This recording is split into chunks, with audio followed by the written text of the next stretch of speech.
अज्ञानतिमिरान्धस्य ज्ञानाञ्जनशलाकया चक्षुरुन्मीलितं येन तस्मै श्री गुरवे नमः। वीडियो ऑन कर लीजिए जी, वीडियो ऑन। वीडियो ऑन है? नहीं, दिख नहीं रहा।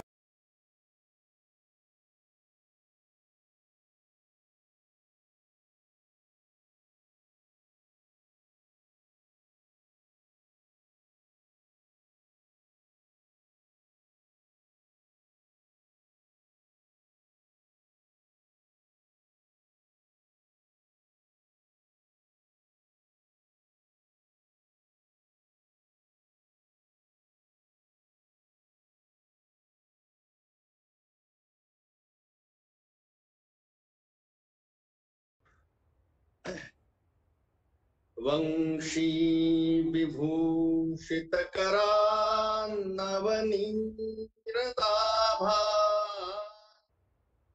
पीताम्बरातरुण बिम्ब फलाधरोष्ठात् पूर्णेन्दु सुन्दर मुखादरमिन्दनेत्रात्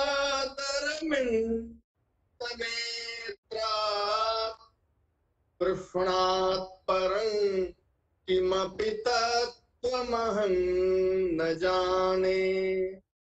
कृष्णात् परं किमपि तत्त्वमहं न जाने।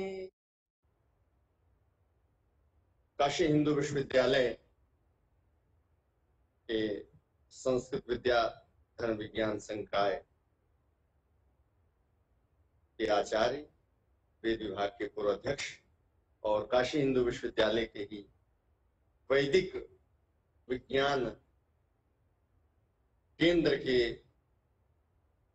संयोजक कोऑर्डिनेटर प्रोफेसर उपेंद्र कुमार त्रिपाठी जी के सुंदर संयोजन में आयोजित इस अंतर्राष्ट्रीय योग दिवस के उपलक्ष्य में आयोजित 5 दिवसीय अंतर्राष्ट्रीय आभासिक संगोष्ठी के तृतीय दिन उपस्थित समस्त विद्वज्जनों के श्री चरणों में मैं अपनी प्रणति निवेदित करता हूं। आज सौभाग्य का विषय है कि हमारे मध्य प्रोफेसर हृदय रंजन शर्मा जी गुरुणांग गुरु के रूप में उपस्थित हैं। संस्कृत विद्या धर्म विज्ञान संकाय के अधिष्ठाता, संकायाध्यक्ष, बड़े भाई और अत्यंत प्रिय हमारे वयस्य मित्र ज्ञान वृद्ध आचार्य कमलेश झा जी, जो शैवागम के आचार्य हैं, व्याकरण शास्त्र के पारदर्शिवा हैं, नव्य न्याय के आचार्य हैं, वेदांत के क्या क्या हैं, ये उनका कह पाना समझ पाना बड़ा दुष्कर है मुझ जैसे व्यक्ति के लिए। लेकिन 28 दिनों तक हम एक साथ रहे थे, आज से लगभग 22-23 वर्ष पूर्व, तो उनके ज्ञान सौरभ के कुछ निस्संदों को मुझ तक आने में सुविधा हुई, मैं समझ सका। ऐसे प्रोफेसर कमलेश झा जी, और आज इसका जो संचालन कर रहे हैं हमारे शिष्य कल्प विद्वान वैदिक और साहित्यिक आचार्य नीरज तिवारी जी, इसके आयोजन सचिव हमारे प्रिय अनुज डॉक्टर सुनील कात्यायन जी, और आयोजन समिति में विज्ञान और कला संकाय और संस्कृत विद्या धर्म विज्ञान संकाय, आयुर्वेद संकाय, सारे संकायों के जो चुने हुए मोती हैं वो सारे लोग इसकी आयोजन समिति से जुड़े हुए हैं, ये सारे लोग। और उपस्थित विद्वज्जन, आज व्याख्यान त्रयी का हमने आस्वाद किया। 3 व्याख्यान हमारे सम्मुख हुए। मैं बता दूं, मुझे पहले नहीं जुड़ना था, कुछ अन्य ढंग की व्यापृतियां थी। कल रात को बात में बाहर था, जैसे तैसे गाड़ी से मैं पहुंच पाया हूं। और बहुत बड़े लोगों को तो हाथ जोड़ करके विनती करके मना किया जा सकता है कि हम नहीं जुड़ पाएंगे, लेकिन जब छोटे भाई कुछ कहते हैं तो आप उसको केवल करना पड़ता है, आपको अपना नहीं कर सकते, चाहे जितनी व्यापृति हो, जितने ही आप बिजी। तो छोटे भाई उपेंद्र का जो स्नेह है, हमारे ऊपर जो आदर है, नीरज का जो आदर है, शशिकांत दिख रहे हैं, तो सौभाग्य है कि आज के वक्ताओं में जो प्रथम वक्ता थे वो हमसे बड़े हैं, बाकी दोनों हमारे अनुज हैं। तो इन लोगों के साथ और संचालक भी अनुज हैं, संयोजक भी अनुज हैं। ये सौभाग्य भी कम लोगों को मिलता है, इतने सारे भाइयों के बीच में बड़े भाई के रूप में आप उपस्थित हों। तो आज जो पहला व्याख्यान हुआ प्रोफेसर अरुण कुमार अग्रवाल का, जो सूचना प्रौद्योगिकी से संगणक विज्ञान से जुड़े हैं, और मुझे बड़ा अच्छा लगा कि एक विज्ञान का व्यक्ति, एक संगणक का व्यक्ति कैसे हमारी उपनिषदों के वाक्यों को अंग्रेजी माध्यम से कैसे इंटरप्रेट करके हमारे साथ ला रहे थे। वेदांत की बातें उन्होंने कही, गीता की बातें कही, और कुल मिलाकर के जो आज का विषय है दैवीय और अध्यात्म विज्ञान, उसको उन्होंने पिरो करके सूत्रवत शैली में हमारे सम्मुख प्रस्तुत किया। मैं उनको प्रणाम करता हूं। और दूसरे वक्ता के रूप में हमारे सम्मुख हमारे प्रिय अनुज, और आज घनपाठी नहीं है, देश में भी, काशी में ही नहीं, अन्यत्र भी, दक्षिण में भी इनका अभाव है, कम है, विरल है। अभाव माने लोप नहीं है, विरल है ऐसे परंपरागत, क्योंकि वेद की दो धाराएं हैं, एक कंठ है वेद का, प्रथम धारा कंठ की है, स्वाध्याय की है, जिसको हम स्वाध्याय कहते हैं, और दूसरी इसकी धारा है व्याख्या की। तो हम लोग इसकी व्याख्या वाली धारा के विद्यार्थी हैं, लेकिन हमारे प्रिय पतंजलि जी इसकी स्वाध्याय यानी स्वाध्याय प्रवचनाभ्याम, तो स्वाध्याय और प्रवचन यानी व्याख्यान, इन दोनों ही सरणियों के श्रेष्ठ आचार्य हैं, और कुल परंपरा से उनको वेद विद्या मिली है। ऐसे मेरे प्रिय भाई ने आज पंचकोशों की क्या स्थिति होगी योग में, विज्ञान में, दैवीय स्वरूप में, अध्यात्म में, सारे अन्नमय, प्राणमय, मनोमय, विज्ञानमय और आनंदमय, इन पांचों कोशों की मैं बहुत सुन नहीं पाया क्योंकि आवाज नहीं आ रही थी, बार बार डिस्टर्बेंस हो रहा था। और उसी प्रकार बहुत सुंदर व्याख्यान मेरे बहुत छोटे भाई, कम से कम 25 वर्षों से या 25 वर्ष से भी ज्यादा हुआ शशिकांत से जुड़े हुए। मैं उज्जैन में रहता था, हमारे यहाँ आना जाना छोटे भाई के रूप में, जब ये डिबेट बोलने जाते थे कालिदास समारोह में, उस जमाने से पिताजी से तो मैं जुड़ा ही था, इनसे जुड़ा हुआ। तो ऐसे प्रिय छोटे, बहुत अच्छा लगता है जब शास्त्र की ग्रंथियों को, शास्त्र के गूढ़ विषयों को ये उपन्यस्त करते हैं, और बहुत अच्छी शैली में सांख्य और योग से इन्होंने उठाया था, और चित्तवृत्ति, चित्त भूमि, फिर धारणा, ध्यान और समाधि तक पहुंचाया, और कैसे इन सब का योग हो करके ये सारी चीजें हमारे सम्मुख जीवन में भौतिक और आध्यात्मिक दोनों पहलुओं से, दोनों रूपों में कैसे हमारे लिए चरितार्थ हो सकती हैं, कैसे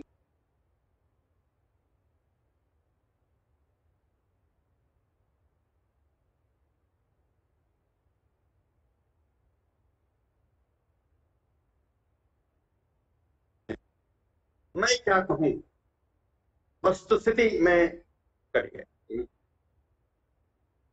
कट गया। आवाज आ रही है, आ रही है आवाज। विनय सिंह को कह दो भाषण देने से। आवाज आ रही है, आ रही है, आ रही है।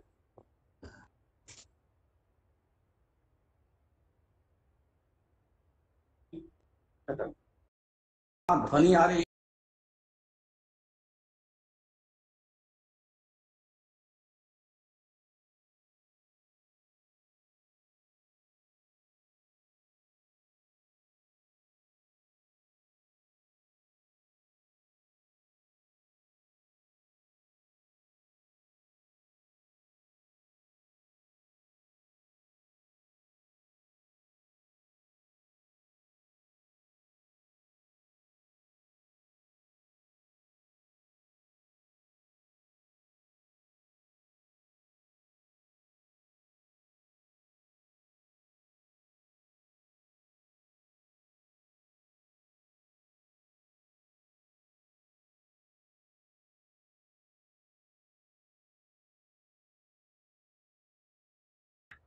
आज ये इतना गूढ़ विषय है। मैं थोड़ा सा प्रकाश डालूंगा क्योंकि मैं न्याय नहीं कर पाऊंगा। मैंने कुछ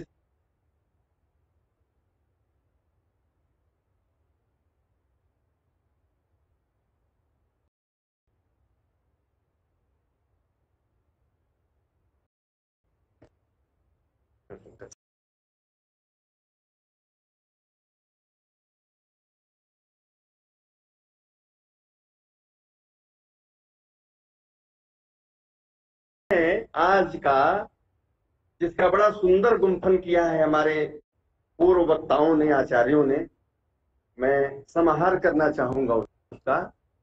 दैवीय एवं अध्यात्म विज्ञान योग के संदर्भ। योग मूल में है क्योंकि योग दिवस, योग सप्ताह हम मना रहे हैं। 5 दिवसों का योग का कार्यक्रम कर रहे हैं। तो दैवीय एवं अध्यात्म विज्ञान, तो इसका पहला पार्ट है, फर्स्ट पार्ट है दैवीय विज्ञान के दोनों विशेषण है, दैवीय विज्ञान और अध्यात्म विज्ञान। विशेष है विज्ञान, यानी जब हम दैवीय विज्ञान की चर्चा करेंगे तो डिवाइन साइंस कहा जाएगा, डिवाइन साइंस। और जब हम अध्यात्म विज्ञान की चर्चा करेंगे तो स्पिरिचुअल साइंस है। इन दो रूपों में मैं समझता हूं, अपनी छोटी बुद्धि से मैं इसको इस ढंग से व्याख्यात कर सकता हूं। तो अब दैवीय विज्ञान क्या है? What is divine science? जब हम दैवीय विज्ञान की बात करते हैं तो दैव आएगा, देव आएगा, देव से दैव आएगा और दैव से दैवीय बनेगा। इस बार तीसरे स्टेज पर यह शब्द निर्मित होकर हमारे सम्मुख आएगा, व्युत्पन्न होकर आएगा। तो देव और देवता, हम वेद के संदर्भ में बात कर रहे हैं योग की। तो देव और देवता ये दोनों पर्याय माने गए हैं। देव पुल्लिंग में होता है और देवता स्त्रीलिंग में होता है। अब नैरुक्तों के मत में 3 देवताओं की चर्चा की गई। तिस्रैव देवता इति नैरुक्ताः, 3 प्रकार के मानते हैं, उस पर मैं चर्चा नहीं करूंगा। ये जो योग है, देखिए कैसे योग को हम देव से जोड़ सकते हैं। ये इतनी डाइवर्सिटी है, इतना बिखराव है, इतनी बहुलता है कि कहीं हम अग्नि की बात करते हैं, कहीं हम इंद्र की बात करते हैं, कहीं हम विष्णु की बात करते हैं, कहीं हम उषा की बात करते हैं, और नाना प्रकार के देवों की चर्चा हमारे सम्मुख आती है। और जब नाना प्रकार के देवों की चर्चा हमारे सम्मुख आती है तो अनेक देवताओं की कल्पना होना सहज स्वाभाविक है। अब इसमें क्या एकता का योग शब्द है, इन देवताओं का योग किस बिंदु पर होगा? क्योंकि योग तो युजर योगे से भी है, 3 ढंग से बनाया जाता है योग शब्द को। तो ये सारे देवता, सारे देव एक साथ कैसे योग के रूप में हमारे सम्मुख आते हैं, यह हमारा विवेच्य विषय हो सकता है। वह स्वरूप है देवत्व का। ऋग्वेद 3 मंडल 22 मंत्रों का सूक्त है, जिसका ध्रुवपद है महद देवानाम असुरत्वमेकम। सारे मंत्रों के अंत में ये मंत्र आता है, देवानाम असुरत्वम एकम यत महत। देवताओं में जो असुरत्व है, यानी जो देवत्व है, वह एक है। यानी हम इंद्र, वरुण, मित्र, उषा कुछ भी कहें, देवता कोई भी हो, उसमें रहने वाली जो शक्ति है, उस शक्ति ने देवताओं के वैविध्य को योग द्वारा एक के रूप में हमारे सम्मुख किया है। और यह देवैक्यवाद या देवैकत्ववाद या एक देवतावाद के रूप में हमारे सम्मुख आता है। और इसी बात को कहते हैं इंद्रम मित्रम वरुणमग्निमाहु रथो ससुपर्णो गरुत्मान एकं सद्विप्रा बहुधा वदन्ति इंद्रम यमम मातरिश्वान माहु। तो एकं सत, तो सत क्या है? वह सत है योग का अंगभूत कनेक्टर, जो देवताओं को एकता का प्रतिपादन करता है, जो देवताओं के एकत्व का प्रतिपादन करता है। वह एकता यहाँ देव के रूप में आती है। और बड़ी लंबी चौड़ी व्याख्या करने के बाद आचार्यास कहते हैं 7वें कांड में, निरुक्त में, दैवत कांड जो है उसमें कहते हैं महाभाग्या देवताया एक एवात्मा बहुधा स्तूयते एकस्यैवात्मनो अन्ये देवा प्रत्यंगानि भवन्ति। मैं केवल इसमें महाभाग्य शब्द की व्याख्या करना चाहूंगा। ये क्या है? महाभाग्य क्या है? ये देखिए, भज धातु है, भज सेवायाम धातु पाठ में है। भज्यते सेव्यते इति भागः ऐश्वर्यम वा। जिसका हम सेवन करें, जिसको हम उपयोग में लाएं, जिसको हम जीवन में उतारें, वह है भाग, जिसको हम ऐश्वर्य कहते हैं। महान भागः यस्य सः, ये महान भागः यस्याः सा इति महाभागा।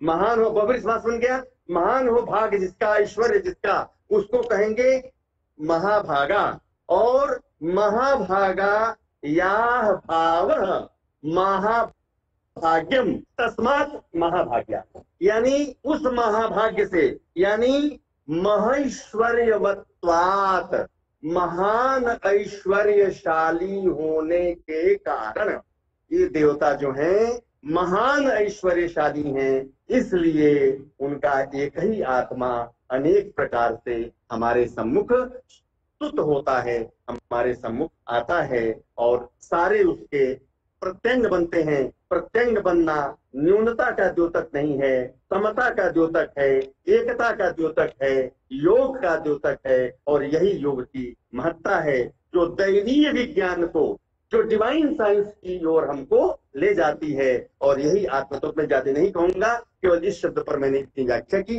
अब मैं अध्यात्म की व्याख्या करूं।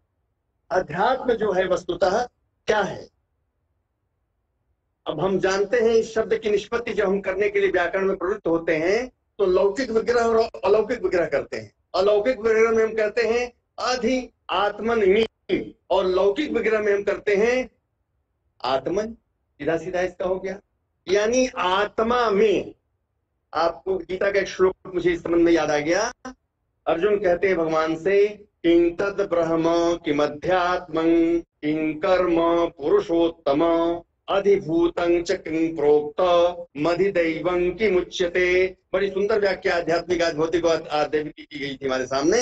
अब वो कहते हैं कि ये ब्रह्म क्या है और अध्यात्म क्या है? उत्तर देते हैं भगवान, अक्षरं ब्रह्म परमं स्वभावोध्यात्ममुच्यते भूत भावोद्भव करो विसर्गः कर्म संगितः। सारे पर नहीं जाऊंगा। तो कहते स्वभाव अध्यात्म उच्यते। स्वभाव, अध्यात्म क्या है? स्वभाव, जो आत्मनि का अर्थ है। यानी जब हम आत्मा की बात करें, जब हम आत्म विषयक चिंतन करें, इसके स्वरूप को जाने, इसकी गति को जाने, इसके भावी को जाने, इसके भूत को जाने, सारी चीजों का जब हम ज्ञान प्राप्त करें, वह है अध्यात्म। तो अब कहते अध्यात्म विज्ञान। देखिए भगवान वही कहते हैं गीता में, ज्ञानं तेहं स विज्ञान मिदं वक्ष्याम्य शेषतः यज्ञात्वा। कह रहे हैं कि मैं ज्ञान की बात जो कर रहा हूं, उस ज्ञान में विज्ञान मिला हुआ है। क्योंकि ज्ञानी और विज्ञानी, इसमें तात्विक भेद नहीं है, इसमें शाब्दिक भेद है, कहने का भेद है। जो आंतर रहस्य है, जो इसका हृदय है, वह हृदय भिन्न नहीं है, वह हृदय वहीं जगा हुआ है। तो भगवान ज्ञान और विज्ञान की बात करते हैं। तो जब हम आत्मा की बात करते हैं तो आत्मा क्या है? योग। देखिए योग के पहलू, योग के साथ हम जोड़ के बात कर रहे हैं। दो बातें हैं, माइंड बॉडी रिलेशन, जिसको माइंड एंड मैटर कहते हैं, मन, शरीर और आत्मा। ये तीन त्रिक है, ये ट्रायड है। ये त्रिक जब एकाकार हो जाएगा, यही योग की चरम पर है। शरीर मन में विलीन होगा और मनोविलीनावस्था में जब जाएगा, मन की जब विलीनावस्था होगी तो आत्मा के साथ रहेगा। और बचेगा कौन? आत्म तत्व बचेगा। इसीलिए, और मुक्त किसकी होनी? इस आत्म तत्व की, परमात्मा तत्व की नहीं। जो मायोपहित हो गया है, जो जीव रूप में जो बहु है, वो तो एक है। संघात परार्थत्वात् त्रिगुणादि पर्याद अधिष्ठानात् पुरुषोस्ति भोक्तृभावात् कैवल्यार्थं प्रवृत्तेश्च। 5 तर्क दिए गए संघात परार्थत्वात्। तो वो जो पुरुष है, जो आत्मा है, वह आत्मा चिरंतन शाश्वत अजर अमर नित्य है। और ये जो कहते हैं जनन मरण करणानाम प्रतिनियमाद युक्त प्रवृत्तेश्च पुरुष बहुत्वं सिद्धम त्रैगुण्य विपर्याचैव, ये चार जो तर्क देते हैं, ये जो पुरुष बहुत्व है इनकी मुक्ति का साधन योग है, इनके लिए योग की बात की गई है। जो नित्य शुद्ध बुद्ध चैतन्य परमात्मा है, उस नित्य शुद्ध बुद्ध चैतन्य परमात्मा के लिए इस योग की आवश्यकता नहीं है। वो तो नित्य निर्विकार है, वो तो स्वस्थित है। तदा द्रष्टु स्वरूपे वस्थान, ये जो दृष्टि भाव से जगत में विद्यमान है, इसकी मुक्ति की बात करनी है। और जब इसकी मुक्ति की बात हम करते हैं मित्रों, तो भौतिक और आध्यात्मिक दोनों पक्ष आते हैं। तो जब हम योग करेंगे, यम नियम आसन प्राणायाम प्रत्याहार धारणा ध्यान समाधि, जब अष्टांग का हम सेवन करेंगे, तो इससे हमारी भौतिक जो कायिक अशुद्धि है, जो कायिक क्लेश हैं, जो कायिक कष्ट हैं, ये सारे हमारे कायिक कष्ट नष्ट हो जाएंगे। और जो आत्मा है, मुख्य जो परम तत्व है, उस आत्मा के साथ जो हमें ये हो गया था कि हम लोक में हैं, हम संसारी हैं, मैं और मेरा के भाव के अंतर्गत हम आ गए थे, यह विलीन होकर के परमात्मा तत्व में जाएंगे। तब कहते हैं भगवान पतंजलि, तदा द्रष्टु स्वरूपे वस्थानम। और तब होगा क्या? तब होगा, पुनः सूत्र कहते हैं, पुरुषार्थ शून्यानां गुणानां प्रतिप्रसव कैवल्यम स्वरूप प्रतिष्ठावाचिति शक्ते है। अभी चित शक्ति बात हो रही है। तो जब पुरुषार्थ शून्य हो जाएंगे, चारों पुरुषार्थों से हम रहित हो जाएगा, ये आत्मा मल रहित हो जाएगा, निर्मल हो जाएगा, शुद्ध स्वांत स्वरूप हो जाएगा, तब क्या होगा? प्रतिप्रसव। अब जो धारा बाहर की तरफ बह रही थी, वो धारा भीतर की तरफ बहेगी, उसका चैनल चेंज हो गया है। विषयों के प्रति हम जो जा रहे थे, लोक के प्रति जो हम जा रहे थे, वह अंतर में अब आने लगेंगे, धारा उल्टी बहेगी। तो उल्टी धारा प्रतिप्रसव करें, यही कैवल्यावस्था होगी। और तब क्या होगा? स्वरूप प्रतिष्ठावाचित शक्ति। और जो चित शक्ति है, जो पुरुष, उसकी स्वरूप में प्रतिष्ठा हो जाएगी। तो इस स्वरूप की प्रतिष्ठा के लिए योग है, जो भौतिक और आध्यात्मिक दोनों पक्षों को अपने अंतर्गत लेकर के चलता है। इसीलिए ये योग दर्शन ऐसा दर्शन है मित्रों, मैं मानता हूं कि ये अन्य दर्शन सैद्धांतिक रूप से हमको तमाम प्रकार के मार्ग प्रदान करने वाले हैं, लेकिन ये जो योग दर्शन है, यह हमको जीने की कला एक तरफ सिखाता है, और दूसरी तरफ जीवन के बाद हमको क्या क्या होना है, इसको दोनों को, लोक और परलोक दोनों की सिद्धि कराता है। इसलिए ये प्रैक्टिकल है, इसीलिए ये मनोविज्ञान के साथ जुड़ा हुआ है। पूरा का पूरा योग दर्शन साइकोलॉजी के साथ जुड़ा हुआ है। और हम जब सुस्थ होंगे, जब निरोग होंगे मानसिक रूप से, तो हम भौतिक, क्योंकि आयुर्वेद ही मानता है कि रजस और तमस से ही ये रोग होते हैं, तत्व से कभी कोई रोग होता ही नहीं है। तो रजस तमस से दोनों मन के विषय हैं, और इसलिए मन चंगा हो जाएगा तो हम शरीर चंगा हो जाएगा, शरीर चंगा हो जाएगा तो आत्मा भी चंगा हो जाएगा, यानी अपने स्वरूप में प्रतिष्ठित हो जाएगा। मैं समझता हूँ कि मैं तो छोटा विद्यार्थी हूँ, कोई बहुत मैं ऐसा विद्वान नहीं हूँ। इन विद्वानों के बीच मैंने दो चार शब्द कुछ यही सहज रूप से जो मेरे मन में आ गए, मैंने कोई चिंतन नहीं किया था, चिंतन किया होता तो शायद कुछ बातें कहता, लेकिन मैं समझता हूँ कुछ भी आपको यदि रंच मात्र भी दोष हमारी इस दो चार वाक्यों से हो, तो मैं आज अपनी उपस्थिति को धन्य मानूंगा, अपने को धन्य मानूंगा। आप लोगों ने मुझ जैसे एक साधारण विद्यार्थी को अपने इस इतने बड़े कार्यक्रम की अध्यक्षता का जो दायित्व दिया, ये छोटे भाइयों का तो काम ही है, बड़े भाइयों को करते रहते हैं। फिर भी आप सबके प्रति मैं अपना स्नेह अर्पित करता हूं, और विद्वानों के प्रति अपने हृदय से प्रणति निवेदन करते हुए अपनी वाणी को मैं यहीं विराम देता हूं। और बहुत बहुत धन्यवाद, बहुत बहुत मंगल कामनाएं।